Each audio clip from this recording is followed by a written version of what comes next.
English idioms are a big part of the language, but they can be confusing for non-native speakers.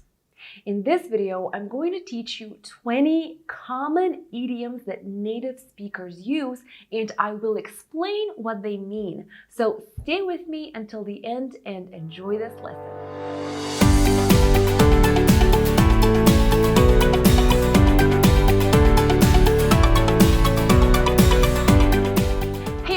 Welcome back to my channel and welcome if you're new. Before we get started, let me remind you to subscribe to my channel if you haven't already and click the like button down below to support me.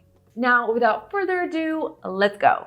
The first idiom we're talking about is a bitter pill to swallow. A bitter pill to swallow.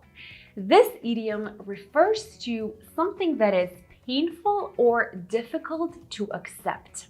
Realizing that her loving husband cheated on her was a bitter pill to swallow. The next one is a night owl. A night owl.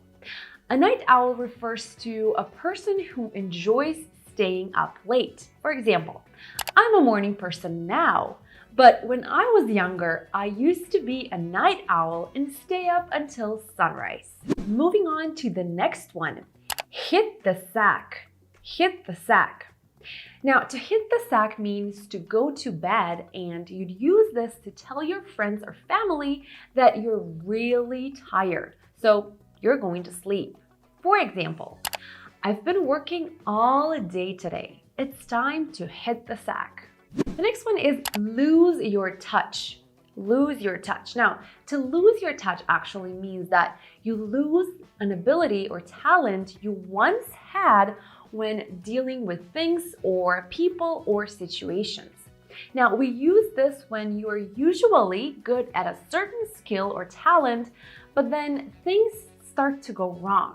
For instance, you are a cake maker and you used to make the most delicious and good-looking cakes in your family. But suddenly, your cakes are either not tasty or they simply look like a beginner made them. You will say in this case, I used to make beautiful cakes, but I seem to have lost my touch. The next one is to pitch in. Now, to pitch in means to contribute to something or someone or to join in to help. For instance, Dad wants everyone to pitch in this weekend and help clear our garden. The next one is ring a bell. Ring a bell. This idiom means that somebody has mentioned something that sounds familiar to you. So if you say that something rings a bell, you mean that it reminds you of something, but you cannot really remember what it is. Do you remember Tiffany? She used to work in marketing last year. I'm not sure, but the name rings a bell. Was she the one that went to Greece? The next one is to blow off steam. Now, to blow off some steam means to do or to say something that helps you get rid of strong feelings or energy. If you're feeling angry or stressed or you're experiencing some strong feelings and you simply want to get rid of them so you feel better again, you will blow off steam by exercising or hiking, for example.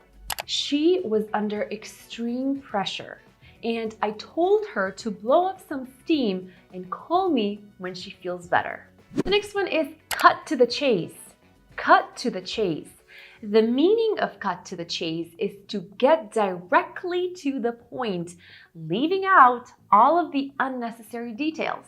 Now, if someone starts talking to you, but you're in a really big rush and suddenly they go from one point to another point and talk for a long time, you can interrupt them by saying, sorry, but can you cut to the chase, please?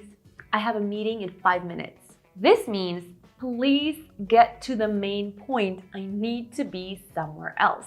The next one is living hand to mouth. Now, living hand to mouth means to live without a lot of money. If someone lives hand to mouth, they have hardly enough food or money to live on. For example, she really doesn't know how to save money, so she lives hand to mouth each month. The next one is find your feet. Find your feet. This phrase is used when you put yourself in a new situation. For example, living in a new country and having to get used to a new college, you could say, I'm still finding my feet. It means that you're still adjusting and getting used to the new environment. I came to the United States 5 months ago and I'm still finding my feet with the lifestyle here. The next one is not one's cup of tea. If something is not your cup of tea, it's an activity you have no interest in. You don't enjoy it or you don't do well in it. For example, when talking about sports, if you don't like running, you can say, running is really not my cup of tea. I prefer doing yoga or hiking. The next one is chasing rainbows. Now, if you're chasing rainbows, you are trying to achieve something that is not really possible or realistic. In other words, when a person is pursuing goals and dreaming about something unrealistic, we say he or she is chasing rainbows. Moving on to once in a blue moon. Now, this idiom means that something that happens very rarely. For instance, he used to visit his parents once in a blue moon because they were fighting a lot. The next one is clear as mud. Now, we use this idiom when we don't understand something. For example, I can say she is a great teacher, but I find her explanation of the grammar as clear as mud, meaning I don't get it. The next one is above board. Above board. Now, if something is above board, it is done in a completely honest and a straightforward way. If a plan or business agreement is above board, it is honest and not trying to deceive anyone. I believe that the vast majority of banks operate above board, meaning in an open and straightforward way. Moving on to against all odds. Now, this idiom means that something is done or will be done despite the difficulties that may arise. She managed to win the trophy against all odds. The next one is brainwave. When someone gets a brainwave, it means they got a sudden or unexpected idea or a moment of inspiration. For instance, I had a brilliant brainwave yesterday about how we can name our business. Moving on to come to a standstill. Now, we usually use this idiom when something stops and it is not progressing anymore.